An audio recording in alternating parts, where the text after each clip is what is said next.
Campañó está máis próximo a ter o seu novo campo de fútbol de herba sintética. A instalación ocupará parcelado actual e contará con materiais de alta calidade. Nós o que pretendíamos, e iso é o que así se fai, é que fose de alta calidade constructiva, que se garantise o bo funcionamento da instalación e que ademais fose fácil de manter, que o mantemento fose sinxelo. A superficie de xogo será de 95 por 53 metros.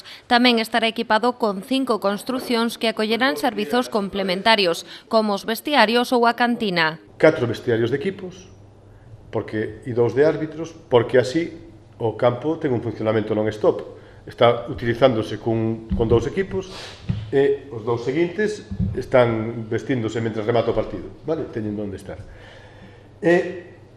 Logo leva unha zona de botiquín, almacén, sala de máquinas, que son estes 3 primeiros edificios, vale, que aparecen aquí.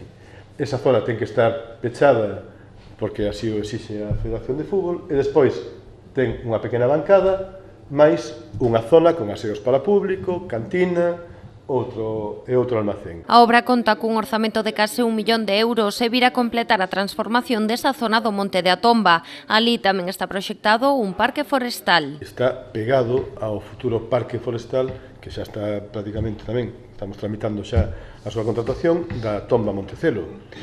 Por lo tanto, entre as dúas instalacións, lembro todos os terreos postos a disposición pola Comunidade de Montes, entre as dúas instalacións vaise xerar aí unha amplísima zona deportiva e de lecer, pero non só deportiva e de lecer, sino tamén productiva.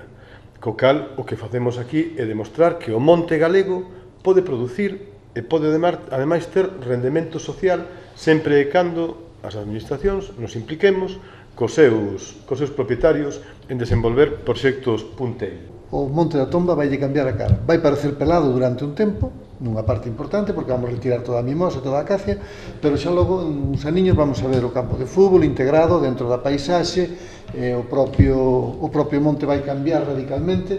Entón, bueno, pois, xa se vai falar de Campañó de outro xeito, estou seguro. Isto vai ser un antes e un despois para a nosa parroquia, pero estou absolutamente convencido diso. Os técnicos do Concello traballan actualmente no prego de condicións do concurso de contratación. Unha vez adxudicada a obra, o prazo de construción será de 8 meses.